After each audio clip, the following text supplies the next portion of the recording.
Hi friends, welcome back to my channel. So today I get to share with you the April Glimmer Club from Spellbinders. Now every month, if you subscribe to this, you get some glimmer plates for your glimmer machine, so you can foil with them.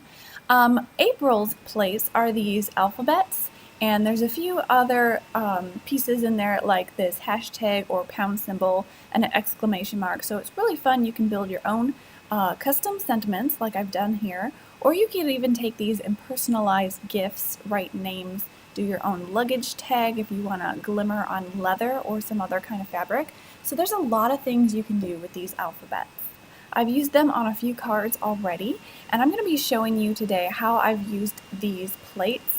And most of the video is going to be talking about how I like to keep my plates straight and in line so that I can have a nice sentiment without any of those plates slipping around when I'm using it in my glimmer machine. So I'm going to first start stamping out a background for my card. I'm using this Winnie and Walter stamp set. This has a lot of florals, a lot of little pieces that you can build your own wreaths and frames and different patterns. And I'm going to be stamping this on a piece of dark blue cardstock. And I'm stamping out these images with my Alabaster pigment ink. This is a really simple way to kind of build your own background. I'm only using one color of ink, and I'm just going to start building flowers all around the outside of my card. And I'm kind of creating a frame that I will then put my glimmered sentiment inside of. So I love this pigment ink from Brutus Monroe. I've tried other white pigment inks in the past and they just haven't worked the way I wanted them to.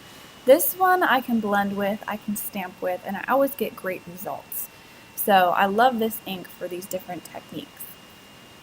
I'm just stamping them out on this blue cardstock. You'll see how well this ink stamps out, and I really love that soft look that you get when you stamp out all of these images. I'm just finishing up here my little frame that I'm stamping out. You can see I've just kind of gathered all of those little images all around the outside, and I'll have a nice frame that I can then glimmer my sentiment into.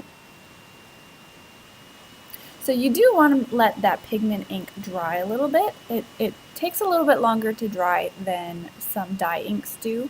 So while that is drying, I'm going to get my glimmer plates set up. So here are all those alphabets that are the April Glimmer Club from Spellbinders.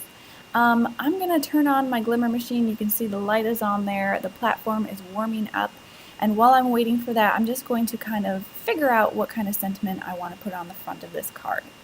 I'm going to be doing this card in a landscape style, so I thought I could go with a bigger word. So I'm actually going to be spelling out the word friend, and then I have a few other sentiments from different stamp sets that I can also stamp with this big word to kind of support this sentiment and make a really customized card. You can spell out anything you want with these alphabet dies. You can spell out names, you can spell out some fun hashtags, anything you want. I'm making a more generalized card today so that I can just use it for most any kind of occasion or just send it to a friend to say hello. So I'm just figuring out if that's going to work on the front of my card. I'm thinking it looks pretty good, it looks like it fits in there well, so I'll probably go ahead and use this word. So like I mentioned earlier, I want to show you how I keep all of these single little pieces straight so that I can get a really good foiled impression with them without them sliding around. I want to keep them straight. I want them to be nice and even. So I'm using my craft mat, I'm using those grid lines, and I'm lining it up on one of those straight lines to get my word straight.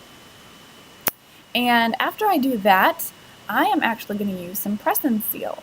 And I'm just going to go ahead and use this with my glimmer plates on my glimmer machine. Now, before I did this, I was kind of wondering if it would work, and I was wondering if any of that press and seal would make any sticky residue left behind, especially using it with the heat. But it worked great, and I didn't get any residue on my plates or my glimmer machine or my paper or anything. So I think this is a really great way to kind of line up your dies and keep them in place while you're running them through your glimmer. So I'm kind of laying that press and seal down really carefully. I don't want any of those glimmer plates to slip around. I want to keep them straight.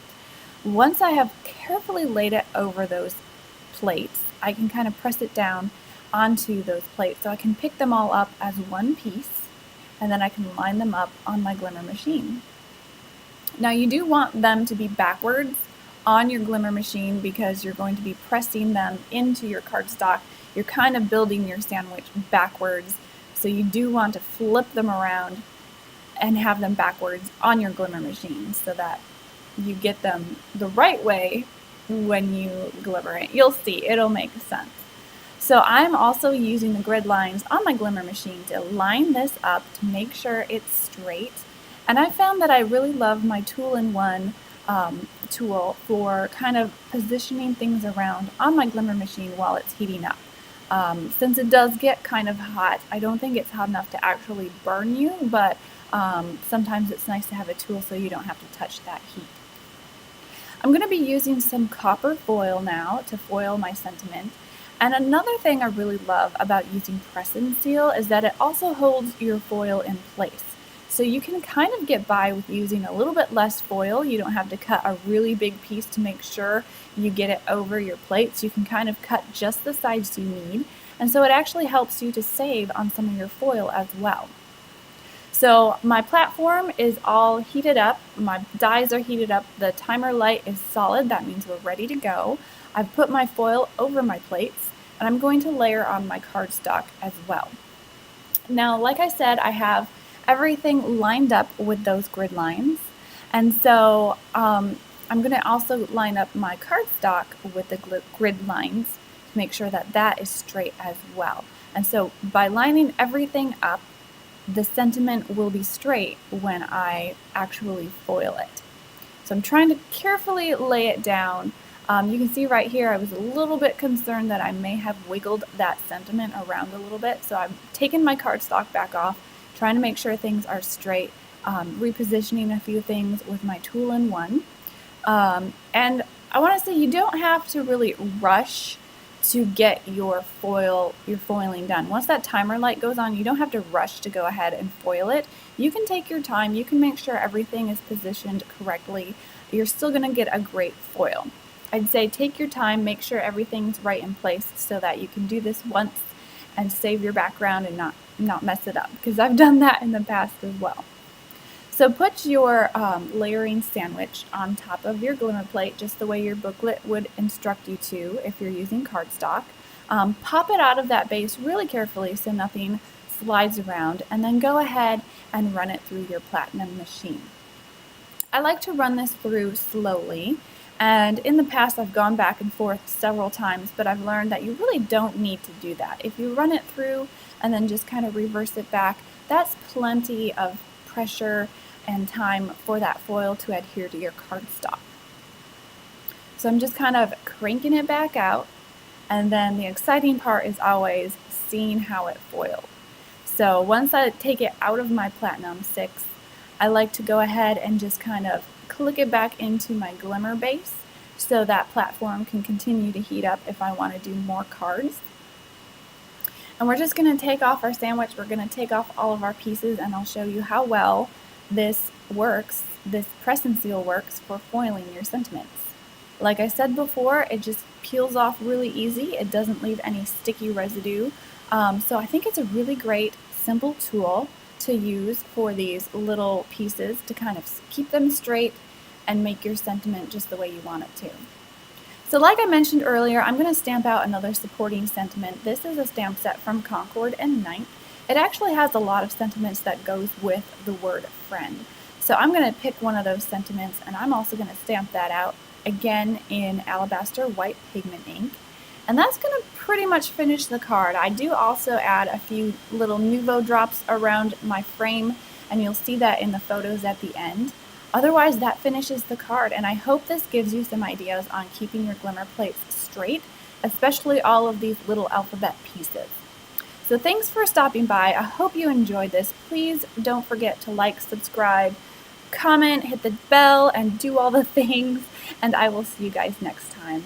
Have a great day. Bye.